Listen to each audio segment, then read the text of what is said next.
Welcome to the IRS Solution Attorney Show. If you have problems with the IRS, don't focus on the negative, focus on the solutions. With the IRS Solution Attorney, Darrin T. Mish. For over 15 years, he's been helping taxpayers with IRS problems reclaim their lives and their financial stability. Now, here's your host of the IRS Solution Attorney Show, Darrin T. Mish. Good morning and welcome to the IRS Solution Attorney Show. I am your host, the IRS Solution Attorney, Darrin T. Mish. And I'm your co-host. Good morning and welcome to the show. We're glad to have you here with us today. You have a name, co-host? Yes. What is my name? Oh, yes. I'm Katrina Madewell. Welcome to the show. Pat George back there. I don't even say my name, did I? It's going to be one of those days. That's a first. I'm back here all dizzy now for the last hour and a half. I've been playing with the Gear VR. I'm just telling you right now, it's the best it could be if I had waited. Been the greatest Christmas gift ever, but I couldn't wait. But you're so impatient like that. Oh. For the benefit of our listeners, the Gear VR is the virtual reality device that you strap to your head, and I just tried out Pat's VR headset, and it's pretty cool. I was in the Sahara Desert on a little dune buggy with a family. And we went and checked out an oasis. It was very cool. The last hour and a half, I've been all over the world. But now my equilibrium's all messed up. I was going to say, at some point, you're going to run to the bathroom and throw up, Pat. So there were I let some of the folks here in the studio, in the station, look at it, and they had to yank it off. They couldn't do it. Yeah, I would get sick, I think, after a while. I'd be especially like roller coasters and things like that. But who needs a Hatchimal? You know, that's the big gift. Nobody needs a Hatchimal when you can get this, virtual reality. I mean, I love rides, but a lot of those like virtual simulation rides, they make me sick. Like that one at Epcot, that spaceship one, it makes me want to barf. It does. That does mess me up. But I'll tell you, this is just like, and listeners out there who've never tried it on, they got to go try it on. It's just like Soarin'. The ride in Soarin'. Have you ever been on that yes. at Epcot? And if you sit in a really high chair and let your feet dangle, it's exactly like Soarin'. Like Soarin'.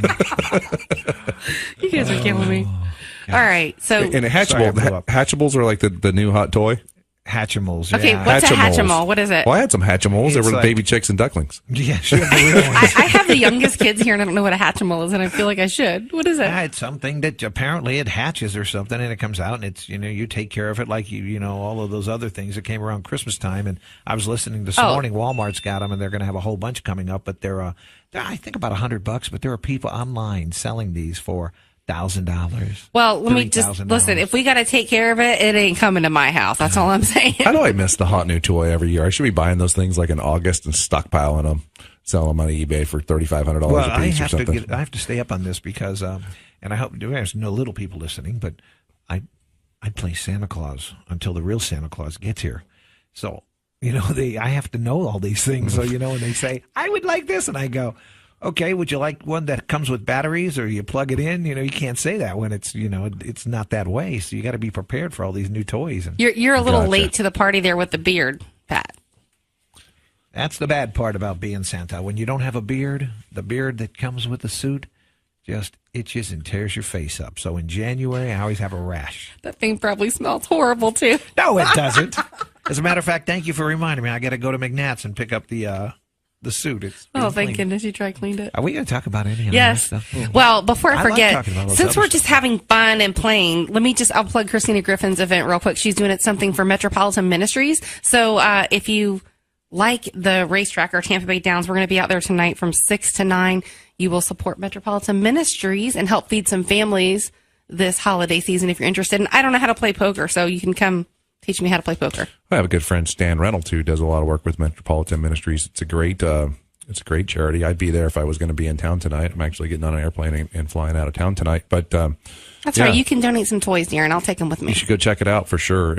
Like I said, I'd be there if we were going to be here in town. I know there's going to be prizes and like 50-50 raffles and all that stuff. That sounds fun. I'll share it on the IRS Solution Attorney page. That's great. Okay and the Metropolitan Ministries throws great events. I know that for sure. So our topic for today. Our real IRS topic. Our topic for today that has to do with the IRS and Texas and tax problems is all about audit reconsideration. It's kind of interesting. If you go through an IRS audit, and there's a lot more audits happening now. I'm getting more, and I'm getting new audits come in the door every single week now. So is that after November 8th? I'm just saying. I don't think it's a time. I don't think it's just the late to the party IRS thing? No, I don't think it's actually, there's no correlation to the election at all. It's just, I've seen an uptick in audit activity in our office at least, which is very non-scientific, right? But we're getting a lot more audits in the door. What kind of audits are they? Mostly self-employed people. And I would say that... Like we don't like some of the stuff you wrote off kind of audits? Yeah, I would say the biggest thing that I see that causes audits are, claiming too much car and truck expense, mileage that was just a little bit high, and there's other things that can trigger audits as well. Big losses, just crazy looking numbers. We've talked about this on other shows. Round numbers, even $6,200 exactly for travel or things like that. My mileage, I drove exactly 62,000 exactly. I got an exactly $75,000 write-off for my car and truck expense. Yeah, that's not looking very real. And I'll tell you this, nobody's listening, right? Nobody's really listening. Nobody's listening. If I had a deduction of $75,000 on my tax return, and it just happened that way, coincidentally came out to a nice fat round number like that, I would claim $74,997. Well, think about it. If you go buy something at Lowe's and you're writing that off, the chances are slim to none. It's going to be an exact number. Exactly. It's going to be like $74.28. Yeah, exactly. Because of sales tax and everything else. But today what we're going to talk about is if you've gone through an audit and you don't agree with the results because you didn't have the proper documentation or you just blew it off or whatever, there's actually a process called audit reconsideration where you can get another bite at the apple. So it's not over until it's over. Now, there are some times when you've gone through an audit and it's actually over and you're just actually, in a tough spot. So how do you know if it's over? Well, we'll go over here today in the show, but basically... And what happens if you reopen Pandora's box? Can that be bad for you? It could be. It could get worse. If one of the requirements is that it's like poking the bear with a stick. Well, so that's why I think it's kind of a good idea to know what you're doing if you're going to go back through the process. I mean, even for those of us who professionally, help clients with audits are not a fun thing. They're just not. It's not a pleasant experience because you're kind of under the gun. You're kind of under the microscope, and the IRS wants to see your documentation to claim certain expenses, right? Certain deductions that you've taken on your tax return. They want to see the documentation for that. And it's not a pleasant experience. And most people's documentation is not perfect because, newsflash, people aren't perfect. I'm not perfect. You're not perfect. Wait, who told you that? Well, just kidding. As evidenced by the fact that you forgot to say your name in the opening. Exactly. Exactly. So that's my husband's job. He's perfect. Wow. Chris, did you hear that? Little plug. I think you should hold that over her head for evermore. Well, he's OCD. That's what happens with OCD people. They're perfect. In their own minds. That's right. So here's the deal. If you've been audited and you really never had an opportunity to meaningfully produce the documents for the auditor, or the audit or assessment was done without your involvement at all, you can pursue, audit reconsideration. So the first would be if you've gone through an audit and maybe, they sent it to your last known address, but you'd moved and you never got notification of the audit and they just went ahead and assessed a whole bunch of money, then you're going to have another bite at that apple. You can go ahead and reopen it. You can request what's called audit reconsideration. So is that formal paperwork, or how does that work? Well, there's a great publication. It's IRS publication 3598, and it goes through this in detail. But basically what you have to do is you have to write a letter just formally requesting audit reconsideration. And the best thing to do would be to go ahead and if you have a copy of the audit examination report, which is a form 4549, if you have a copy of the exam report, then you want to go ahead and send that with your letter requesting, formal audit reconsideration and all of your documentation to the address listed in the IRS publication 3598. So what'll happen is the IRS will acknowledge that they got it within about a month, and then nothing will happen for a very long time. That's about right for the IRS, right? Yeah, nothing will happen for a very long time. Somewhere between 6 months and 24 months, you'll get an answer back, and it'll either be it'll be up or down. Okay, we accepted your position, and here's the answer. Or sometimes they'll call you back. This just happened with a case of mine I'm going through right now. They'll call you back into the audit or into the office for another 4-hour, little sit down. So what do they do during the audit process? I don't think we've actually talked about that. How grueling is that? I guess it depends on who you get, right? Well, I mean, in any job, there's people who are, more friendly or more pleasant to be around than others. And they're just looking through all your stuff, going, give me this, give me that. Yeah. So in the law and when we get back, when we come back, we can talk about the details of what happens during an audit and how you might be able to use audit reconsideration to fix it if it didn't go well. It's so funny. I'm listening to this, and it's just, if you think about this and you look at it from an outsider looking in, like all the IRS stuff, right, they're called publications. So it's kind of like, yeah, you want to audit reconsideration? Well, read this book, this publication to do that. Love it. In fairness, the IRS publication 3598 is like 2 pages, but it is really small type. But isn't it just funny they call it a publication? Yeah, it is. Like, I don't get where they got that from, but anyway. It's government. It's the IRS. Well, you're listening to the IRS Solution Attorney Show. When we come back, we're going to tell you all about audit reconsideration as well as the process. Like, what the heck can you expect if you actually get audited? We'll be back in just a minute. Welcome back to the IRS Solution Attorney Show. I am your IRS Solution Attorney, Darrin T. Mish. And I'm your co-host, Katrina Madewell.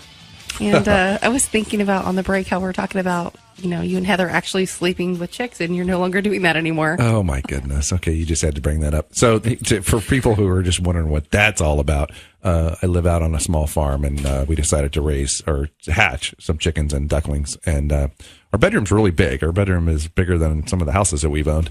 And we had the incubator and the brooder set up in the bedroom, but it was pretty far from the sleeping area. So it was interesting because in the middle of the night, especially the ducklings would wake up and start fight and then raising a racket, because ducks are little hellions. Chickens are actually pretty mellow, at least the ones that I have, but the ducklings are not mellow at all. They're just like Daffy Duck and Donald Duck. Just kind of crazy. Anyway, so yeah, you like that little pun, right? So we're going to go ahead and try. The chicks are in the barn. Yeah, we're going to go ahead and try and segue now into audit. The chicks are in the barn, right? That's the chicks are in fact in the barn. That was good. Come on, that was good. We're going to try and segue now into the more serious topic of audit reconsideration. We are, but we've got to keep it fun because not everybody's under an audit. Oh, we want you guys to listen. Everyone who's not under an audit should right now take a deep breath. Take a deep breath. Say, thank God I don't have to hire Darrin. Thank God I'm not under audit. That's right. Because it's not a happy time for most people. So audits are up.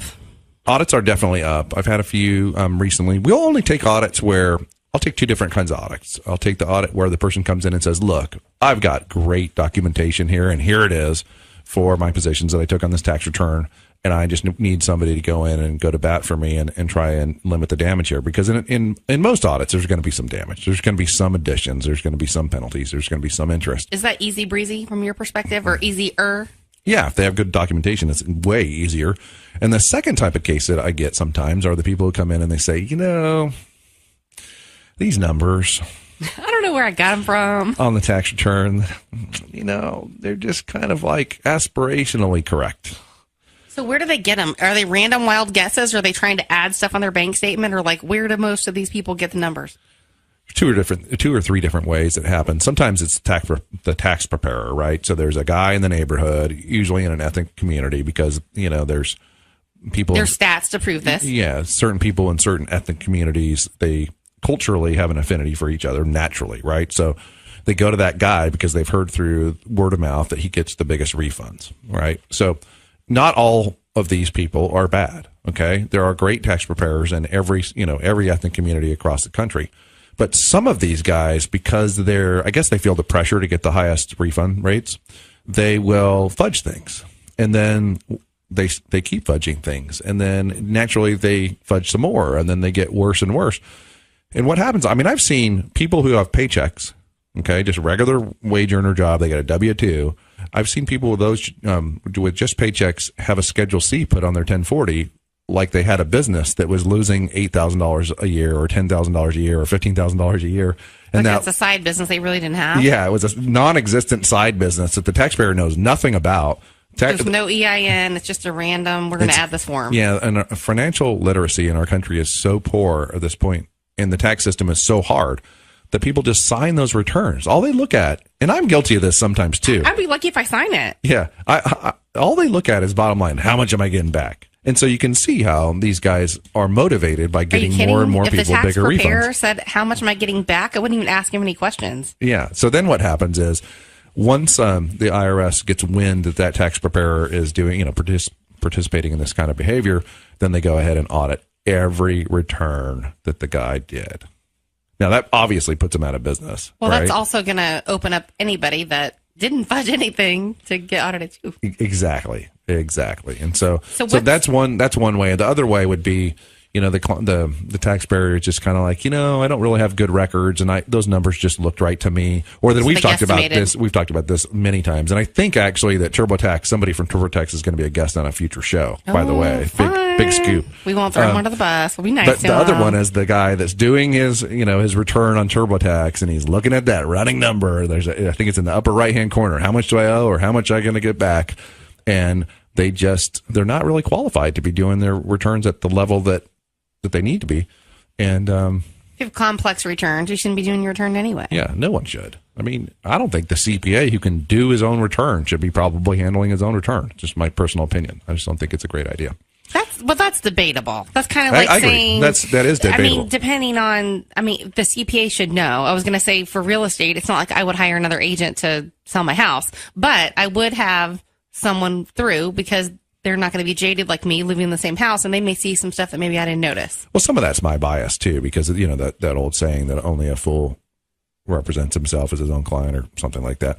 And I've had to hire lawyers in the past to handle legal issues that I had. Right. And I did just buy a commercial building, so I had an agent that helped me with that. So I did. So there you go. But it was different. Like if I was buying a house, I wouldn't. Because CU house is like a house transaction. Like, yeah, whatever. Not a big deal, right? Right.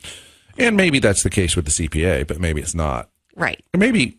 So let me make this suggestion. CPA prepares his own return, and a non-involved CPA just reviews it. Makes sense. I think that's probably a good idea.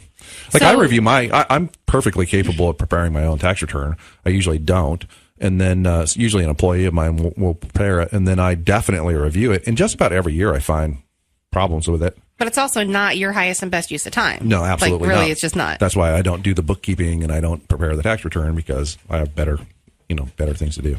So what can somebody expect if they actually go under an audit? Because somebody like me, I haven't not experienced that, so I don't have anything to compare that to. Well, there's a couple different kinds of audits. One is called a correspondence audit, and typically there's a letter called a CP 2000 that comes out, and we're going to talk about that in one of the news stories today if we can get to it. A CP 2000 is just a letter that says, hey, there's a problem with your return. It's limited to this one thing, and we're proposing, that it's going to cost you this much tax penalties and interest. If you agree, sign here. If you disagree, send us back your proof within a certain amount of time. You either write a check and pay the bill, or you send them back proof, and that sort of fixes it. And that's called a correspondence audit, because it's all done by correspondence. And then the next kind of audit would be, an in-person audit, where typically, if it's just your normal taxpayer, you're going to have probably a 4-hour slot, and you're going to have to go down to the IRS, and you're just going to have to bring all your documentation. And there's going to be a limited number of issues. It's not an unlimited number of issues. It's usually, limited to somewhere between 3 and 8 or 10, specific issues, specific deductions on your return. So you go to them. They don't come to your office? Or in this particular case, you go to their office. And then there's the, you actually are in trouble audit, where they want to come to your location and they want to camp out for weeks at a time. Not a big fan of those. So depending on how they're trying to audit you can determine the severity of the audit? Yeah, kind of. Yeah, for sure. If they're like... we want to hang out in your office. It's not good? We want to do a field audit. Yeah, you got some problems. You need to call somebody. Why would they want to do a field audit compared to bring your stuff to the office? Because the breadth of the issues are so vast that they contemplate it's going to take, weeks or months. Oh, okay. And they want to bill you for that time, right? While they're auditing, well, is that how it works? They don't really bill you, but you're going to get billed one way or the other. You're going to pay for it. It's coming back around. I've actually had to ask an auditor to leave. She wanted to do a field audit at my client's location. I'm like, no, negative, not going to happen. She's like, okay, well, I'm going to come to your office. I'm like, okay, fine. She comes to the office for day one. She camps out in a conference room for a day. And then she comes day two. And I'm like, no, this isn't going to work. You gotta. I don't pay rent, so the federal government can come and hang out in my office space. And she said something like, well, I don't have an office to go to. Not my problem. I knew that was coming. Starbucks, Panera. I mean, I don't know. Go someplace, but you're not going to work here. So how do you know if you actually qualify for one of these audit reconsiderations we've been talking about? Well, basically, if you have new information about the audit, then you're going to qualify for audit reconsideration. So it's like new information that hasn't been previously considered by an auditor or the IRS in general.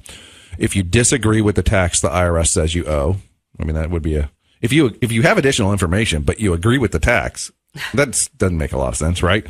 So just get it over with. I'll write the check.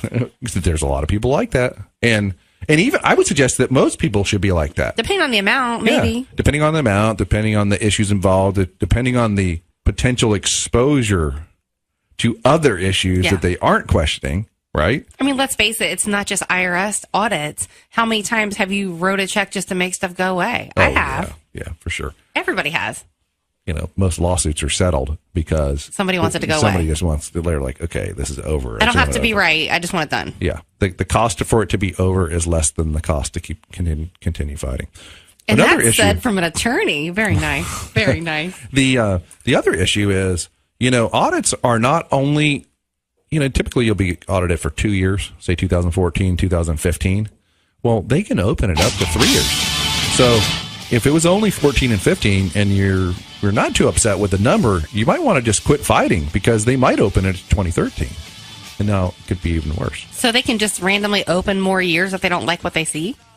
If they feel like there are, issues that are pervasive in those, there's a pattern, for sure, they're going to open up another year. I feel like there's some tax rights that might be violated there, but I'm probably wrong about that. Sometime in the future, we're going to do a whole show on taxpayers' rights and what rights you do have as a taxpayer. A lot of times we feel like we don't have any rights, but that's not really the case. We have lots of rights, and there's lots of things that I know how to do that can slow the system down or just throw a monkey wrench into the whole thing. The only right I have to worry about is the right number to call him when I That's right. If you have a question, you can call him at 888-404-1010. We're here live in the studio this morning, 888-404-1010. When we come back, we're going to talk about what happens if you can't request reconsideration. Back in a minute. Are you suffering from IRS problems? Do you owe back taxes you can't pay? Is your paycheck or bank account being levied? Or maybe you haven't filed tax returns in years and simply don't know what to do. This is Darrin Mish to tell you that if you're tired of IRS problems hanging over your head and are ready for a fresh start, we may be able to help. Call the law offices of Darrin Mish at 888-GET-MISH, 888-GET-MISH. I can help you file old tax returns, work to release tax liens or stop wage levies, even negotiate deals to pay off back taxes at a discount, sometimes for pennies on the dollar. Hey, let's face it, these days it's not hard to get into tax trouble. A divorce, failed business, health problems, you name it. The point is, IRS problems may be solved if you're willing to take the first step. Call for a free consultation at 888-GET-MISH. That's 888-438-6474. Or go to the web at getirshelp.com, because the one sure thing is, IRS problems don't solve themselves. So get Mish. 888-438-6474. Principal Office, Tampa. Welcome back. You're listening to the IRS Solution Attorney Show. I'm the IRS Solution Attorney, Darrin Mish. I'm your co-host, Katrina Madewell, and I think I need to clean up something I said before the break. Did I say it a little wrong? It wasn't that bad. Sometimes I'm trying to jammer stuff in there in like 5 seconds, and I say it wrong. You got Pat with he's holding up 5 fingers, meaning you have 5 seconds left before the hard break. Yeah, while he's making a retarded face, and I'm totally ignoring. Yeah, wearing a hat half the time. Antlers, whatever. So, but what we were trying to say is what happens, like we were talking about, what to do if you qualify for that audit reconsideration. And what I meant to say is what happens if you can't actually get the reconsideration. Is that right? Yeah, well, let me clean it up for you.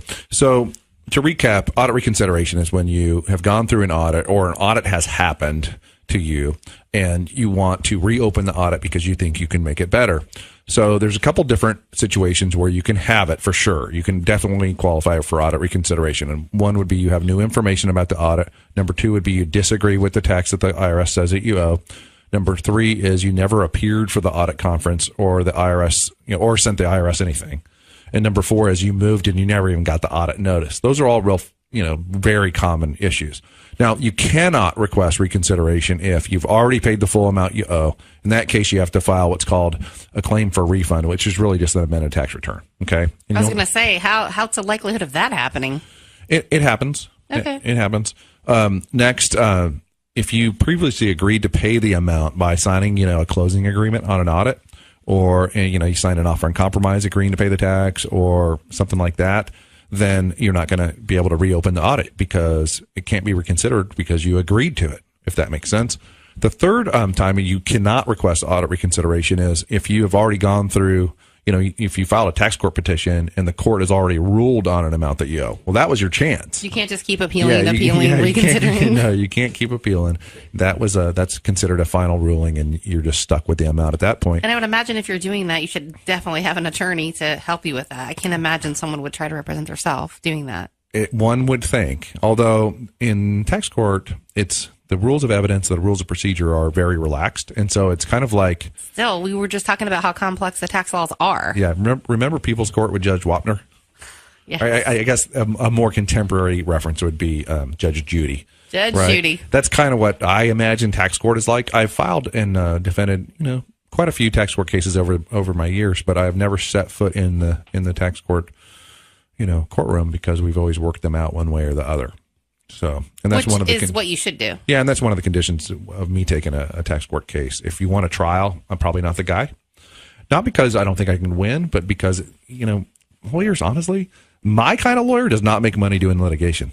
But aren't you paid for? You're paid for results and for negotiating. Yeah, we do a lot of flat fees, and so we, if we go to trial, we're going to probably be losing money, and it's probably almost never in the best interest of the taxpayer. It can be. There are some cases where I think are good trial cases, and they need to go to trial with a litigator who's going to go and try the case. But so those are the you ways. Missed one for partnerships. Oh, for partnerships, you can't request reconsideration on an issue that's been finally determined through an IRS administrative adjustment or under an agreement with the IRS. So here's what I want you to think about. You can't request reconsideration if the thing has already been decided with finality. And that means beyond an audit exam report. If you sign something saying, I agree, you can't reopen it. It's over. But if you never agreed to it, then, or if you agreed, if you agreed and there's new information that, like, let's say you agreed because you had moved and you can't find your box of records. Okay. And then a year and a half later, when you finally unpack your house, I don't know if I'm ever going to be unpacked, but when you finally unpack your house, you find the box. Well, then you can probably request audit reconsideration at that point in time. Okay. Is there ever any grace? I forget if we've talked about this or not, but is there ever any grace? Like, let's say you had a fire, or the whole area had a fire, and your stuff was not in the cloud, like most people's are in this day and age. Let's say you literally had a shoebox full of receipts or whatever. I can say I'm going to dispel that myth right now. I can say with certainty that most people's stuff is not in the cloud. Most organized people's stuff is in the cloud, but most people's stuff is in a shoebox. Did you hear that, Chris? Darrin just called me organized. I don't know if you caught that. Most people's business records are in a shoebox if they exist at all. A lot of my clients' records are on the dashboard of their pickup truck right now as they're driving down the interstate, and it's all good. So is there grace? I mean, like, for example, you have in Tennessee, like Gatlinburg's wiped out with the wildfires. Yeah, is there grace on that? If you have a wide-scale disaster like the Gatlinburg fires, and even in this little hurricane we had that was a nothing hurricane just most recently, but the area has been declared a disaster area, the IRS is going to give you a little bit of grace. To be honest, I've never had a case where it was an audit and the excuse was, well, the hurricane came through and wiped out my house. And I think if you could demonstrate what if they have receipts in the attic and maybe they had a roof leak, I'm just saying, like, is there, like, what do you do? If it's gone, it's gone. I'm smiling because in our office, when somebody says fire, flood, earthquake, hurricane, we just kind of roll our eyes because everybody has a fire, flood, earthquake, hurricane story, which is why they don't have any business records. I don't know, but now there's Facebook, so maybe they post pictures. You never know. Maybe. I think if you're going to maintain that position, I think if you had documentary evidence of the fire, flood, hurricane, earthquake would be a good idea. So, like, if you were living in California and there was an earthquake and your house was absolutely destroyed and it was rubble and you can show a picture, I think you're probably going to get some grace. If there was an earthquake, especially if you've never had a tax problem, I think if there was an earthquake with the epicenter 57 miles from your house and your town had no damage, and you're going to try and hang your hat on, I don't have any documents because there was an earthquake that happened 57 miles away. But legitimate, they probably cut you some grace. I think if it was legitimate and you could prove the legitimacy, then you can probably, you're going to get a little bit of grace. You're going to get a little leeway because, after all, I'm going to say something controversial. Not you. IRS auditors are people too. Yes, they are. So they are. If you can, it's not a machine. They're not robots, and they're actually, by and large, not bad folks. So if you can demonstrate that you're, not full of baloney, you're probably going to be okay as far as a disaster kind of area thing goes. So should we go over real quick what to do in a nutshell? Yeah, if you know what you're going to have to do in the audit reconsideration is get your stuff, get your documentation. This should almost go without saying. Get your evidence to prove your position, okay? Hire an attorney for some guidance. Make sure it's very clear, okay? Lots of people, I would say most people, try to make their arguments to the IRS as complicated as possible. This is faulty thinking. This is bad logic. You need to make your arguments as clear, as crystal clear and simple to understand as possible. If you can do that, then you have a chance of winning. Yes. You keep it simple. Super simple. Yeah, okay, there you go. Super simple. I wasn't going to call my audience any name. No, that's what KISS stands for, right? Super simple. Keep it super simple. So I usually say if an 8 to 10-year-old can understand my argument, I got a great chance of winning. If it's above that level of complexity, we're going to have some challenges because we're dealing with folks who have to deal with lots of information incoming and they don't want to read anything. Oh, it makes sense. I mean, even the Wall Street Journal is written in 9th grade education. Is that why it's so hard to read? Just kidding. You don't need a special form. You just need a letter explaining your request for audit reconsideration. I would suggest sending it to the address listed in IRS Publication 3598. There's too many to list here on the air. But you basically send it to a special address depending on where you'd send your normal tax return. Certified mail. Send it certified receipt. mail so that you can prove that they got it. You want to send them a copy of your exam report. That was the form 4549, if you have it, and copies of the new documentation that you think proves your position.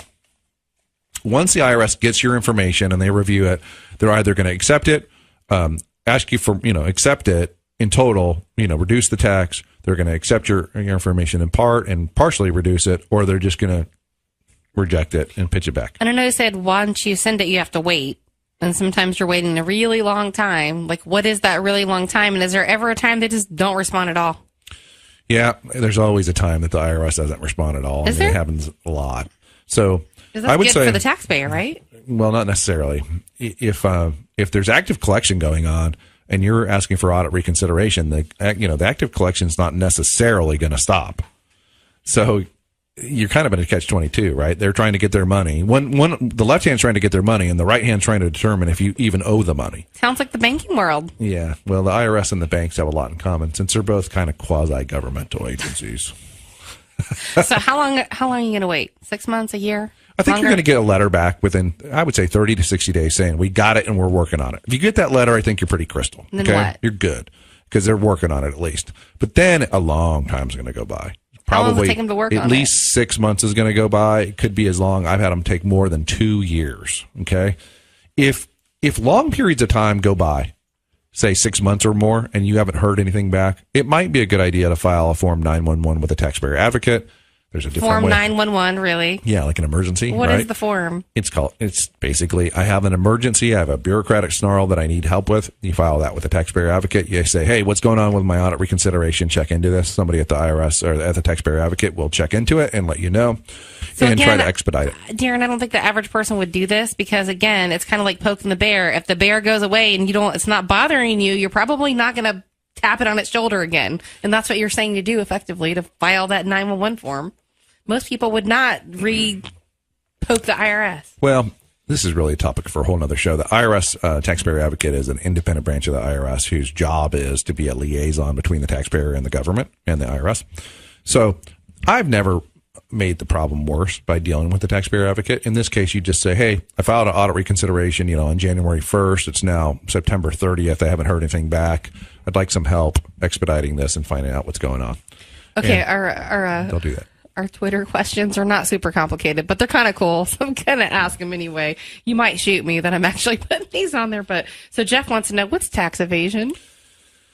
Well, it's kind of a complicated answer, but the concept is tax avoidance. It would be legally paying less tax, okay? Just figuring out ways to legally pay less tax.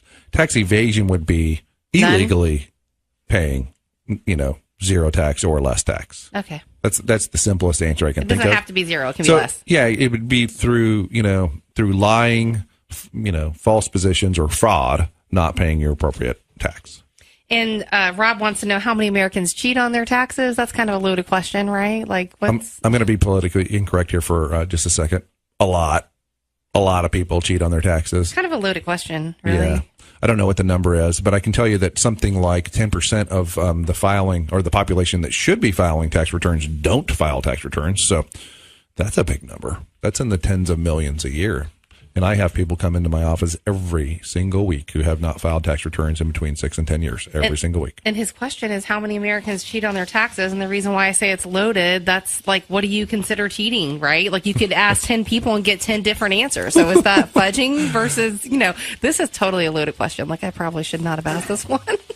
So that was Katrina Madewell, who is from Land Lakes, Florida, who said that, what is cheating on your taxes? Like, is it cheating a lot or is it cheating a little? No, I'm just saying, if you asked 10 people, you'd get 10 different answers. You probably would, especially, the W-2 wage earner type people who only have, mortgage interest and have taxes withheld. I mean, there's not a whole lot of opportunity to cheat there. Right. But the people who are self-employed, they have a Schedule C or they have an S corporation or even a C corporation, and there's lots of business deductions. There's all kinds of opportunities. And you're probably going to have debatable deductions, right? I mean, it's true. All right. That is true. So when we come back, we're going to talk about a new IRS email scam coming to your inbox. You're listening to the IRS Solution Attorney Show with myself, Katrina Madewell, Mr. Darrin T. Mish. We'll be back in a minute. Welcome back to the IRS Solution Attorney Show. I am the IRS Solution Attorney, Darrin T. Mish. And I'm your co-host, Katrina Madewell. And a nice little stat you looked up there on the break. I like it. So we're getting some comments about my Judge Wapner comment and how long ago or how old he is and whether or not he's alive. And we went ahead and looked up Judge Wapner. He is actually alive still, which was a surprise to me because he is 97 years old and still evidently doing some work. So, kudos to him. Pat and I both said the same thing. What does he look like? And my answer was he looks like an old guy. I mean, he's 97. Like, if he wasn't... That's impressive, though. Like, he must still be sharp. The thing is, he never got paid anything like Judge Judy's getting paid, though. Judge Judy's really making bank, right? Oh, she's probably the richest one on television, midday, or any show like that. She probably. That's because Judge Wapner was on before there was YouTube. The funny thing is that those shows bear very little semblance to what actually happens in a real courtroom. And I actually have trouble watching the criminal drama sort of shows on TV because the stuff that those lawyers pull in those courtrooms would get you thrown in jail. Which is sure. Exactly white people like me don't like House Hunters and all those other reality real estate TV shows. And when I was doing a lot of criminal work back in, 20 years ago, and I was in a courtroom every day, for 7 years, you could tell the lawyers who were watching too much TV because they were trying to push the envelope and doing just crazy stuff, and they would just get smacked. They would just get smacked really hard. The better way to do it was, still be a zealous advocate, but do it within the tradition of how the tradition of how that judge wanted it done. You got to have some attorney swag. Yeah, you got to kind of figure it out, And every lawyer or every judge in every courtroom in this country has different little preferences and things that he hates and things that he likes, and that's the sign of a good lawyer in my mind, is figuring out what is that judge like. Is there a database for that? No, I don't. Well, it's I don't a think moneymaker. See, yeah. There you go, Darrin. I used to go when I'd go to a different county, for example, and handle a DUI or something, and I didn't know the judge, and I usually wouldn't because it was a different county that I didn't practice in too much. I would go and ask the bailiffs. I'd go talk to the bailiffs, and I'd say, "So, you're in here every day. Tell me what this guy hates." And they'd say, "Well, he really hates guys with ties like yours." Oh, okay. Well, thanks.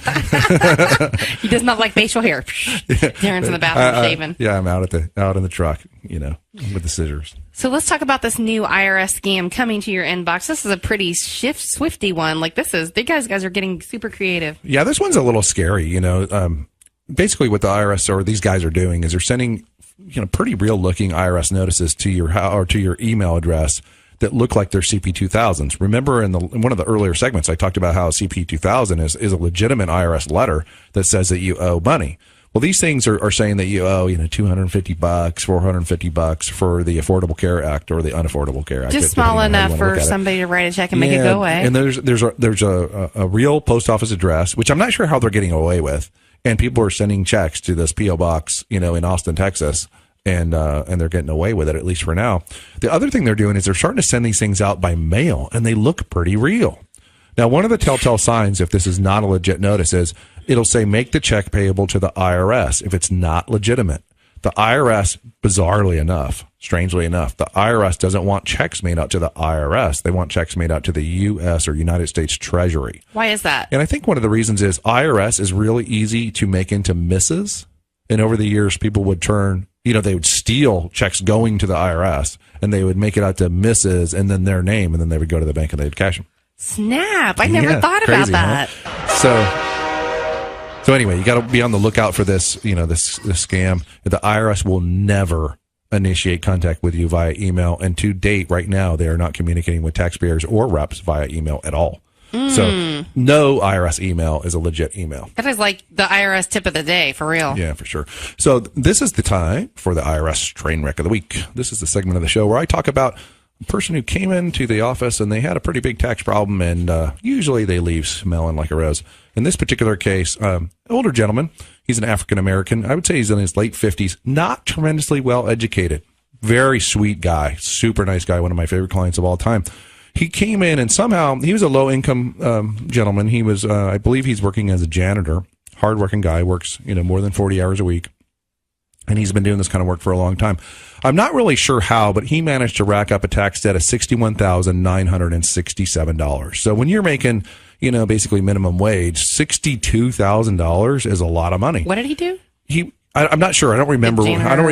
Yeah, he was. But as a for a living, he was a janitor. And so when he first came into the office, I quoted him a relatively low fee, like $1,000 or something, to just investigate to see what was going on, because he wasn't really that well equipped to tell me what the problem was or how it came about, or really even what he wanted. So I charged him $1,000, and he asked if he could make payments. Now this is somewhat common, and I let him pay a very, very small amount down, and then he paid me small amounts over time. And the only reason I even bring this up is when he paid the last payment, he made a comment in passing. It was in the summertime. He made a comment in passing that, well, gee, that's really great. Now I can get my electricity turned back on. And my wife actually heard that comment, and she's like, pardon me? He says, yeah, I haven't had my electricity on so that I could pay you guys, these last couple payments, because I said I would do it. Oh, my gosh. And so Heather says, just hold on. Don't leave. She came back to my office, and she told me the story. She says, this guy didn't have electricity in order to pay you. And I was blown away. And so at first I didn't know exactly what to do.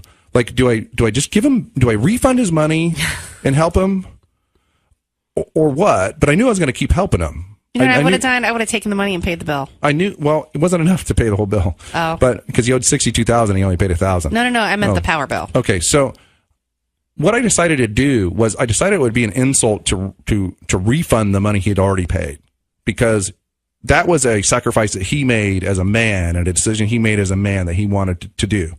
So what I said is, okay, from now on, all of your representation is going to be pro bono, and I'm going to take care of this, and I'm going to get this worked out for you, because you're a man of your word, and I respect that sacrifice like you can't believe. Mm-hmm. And he was very, very, very appreciative, as you can imagine. Well, long story short, we filed an offer in compromise for him, and we settled it for $4,010. So $62,000 down to $4,010, and this is just, it just makes me feel so good that I can help him, because he was in big trouble. You didn't think about just telling him, look at on the bright side, all the money you saved on not paying electricity?